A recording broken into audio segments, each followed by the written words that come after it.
araw mga kakambing.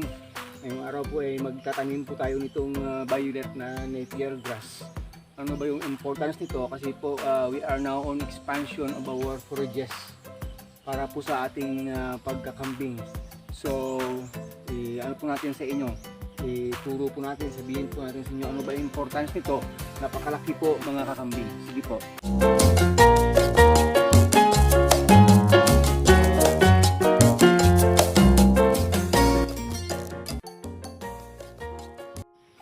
So yung gagawin natin hati-hatiin pa ito. Masyado po itong haba na pangtanim. At habang ginagawa po natin yan mga kakambing, mga kameme dyan, story natin sa inyo. Bakit ba kailangan akong magtanim itong forages? Hindi lang po ito, iba't ibang klase ng forages po. Kasi po needful po talaga. Habang padami ang ating kambing, padami rin na padami ng mga pagkain ng kanilang kakailanganin. Kaya nga po, kinahanglan natin magtanim talaga nitong mga forages na ito. Ano po ba yung ibang reason? Gusto ko kung malaman po ninyo na tawag doon, napakaraming government agencies po natin, especially po tutok sa agrikultura, na may mga projects po talaga na tulong sa mga nagda-livestock. Hindi lang po livestock, iba't ibang klase, lahat na yata ng mga form of agriculture commodities na ngayon. Mayroong programa yung ating government. So, mangyari po sa livestock, mayroon po silang mga dispersal, mga pamimigay, mga grant po. Pag ikaw ay isang membro ng isang asosasyon o kooperatiba na binibigay yan, may fund po yan sa ating gobyerno. Malalaki po yan, pero hindi ka rin po magkakaroon kung hindi ka member ng association. Isa po yun. At saka hindi akma yung place mo o hindi enough yung place mo para go into, let's say, kambing ka gaya sa akin. Hindi rin po darating yung ayuda,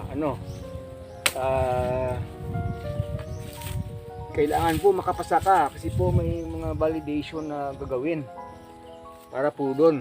Yan ha.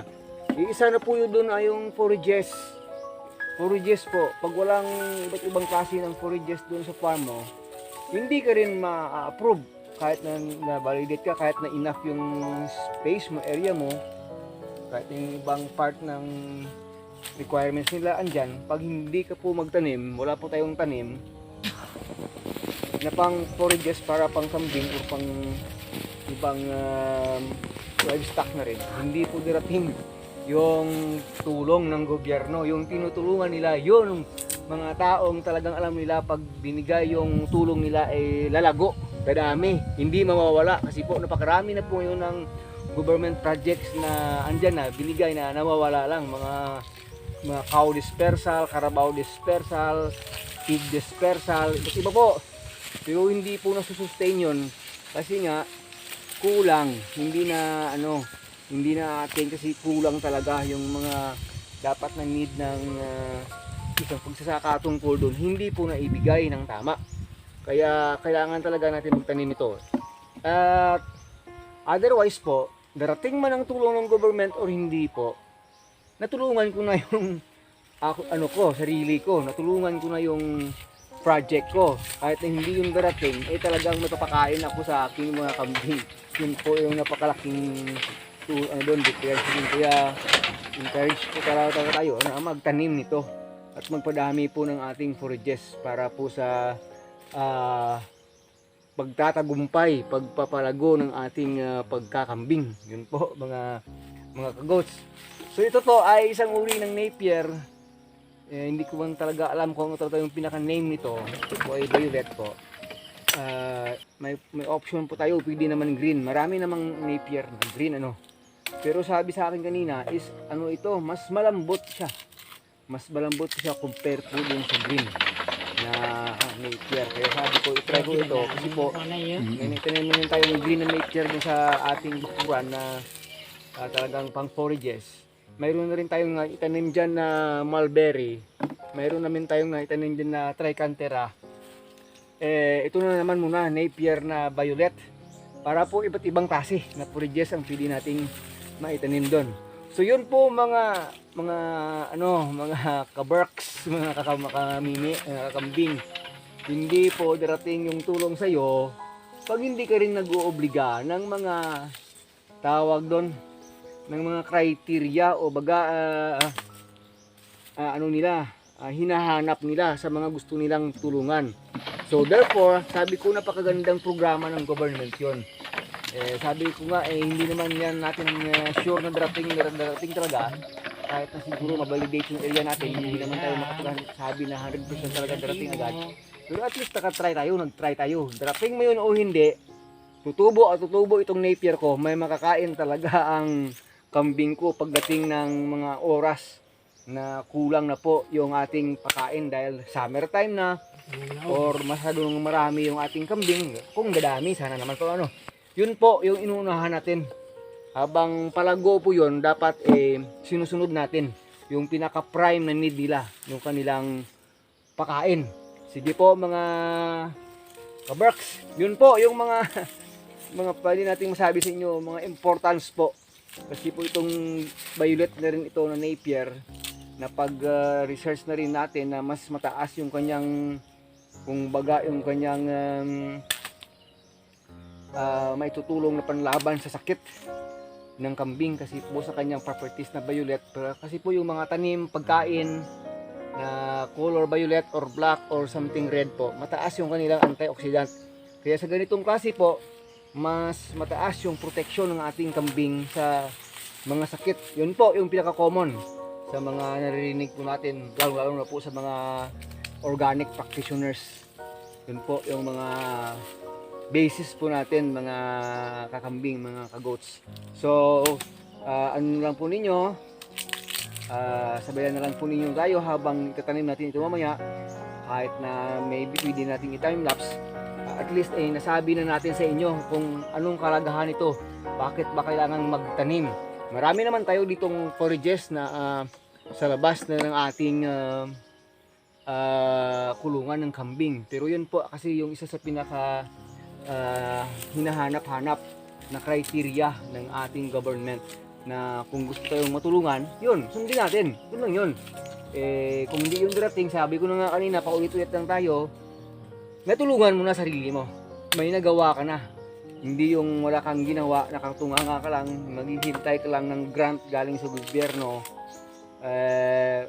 Pag dumating yon, hindi mo naman masusustain, sayang yung mga pera doon, pinanggagasto sa atin, walang tagumpay, walang tawag doon, walang balik yung ginasto sa atin.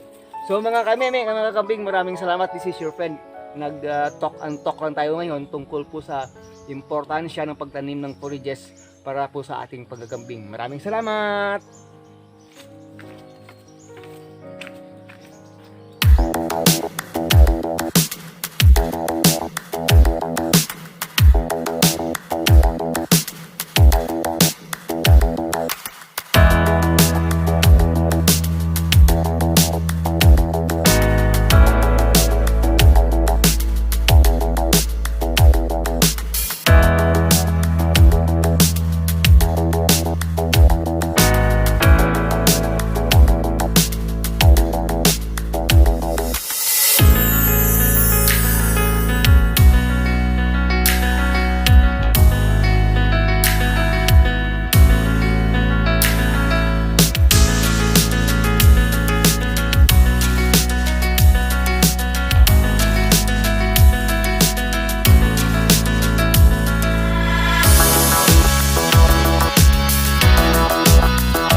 So yun mga kaagri, naubos na po natin.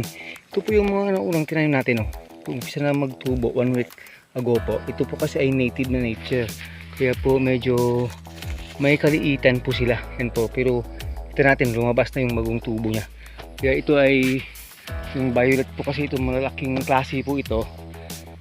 Expect mo natin dahil naglagay po tayo ng guide sa lupa at saka bago sila itinanim, expect po natin na 1 week from now lalabas na yung dahon, mag-uumpisang masilabasan yung dahon yan kasi nga basa yung lupa sa ngayon mga kaagri. So maraming salamat, hanggang dito na lang po. This is your friend Agritechnics TV, bye bye na.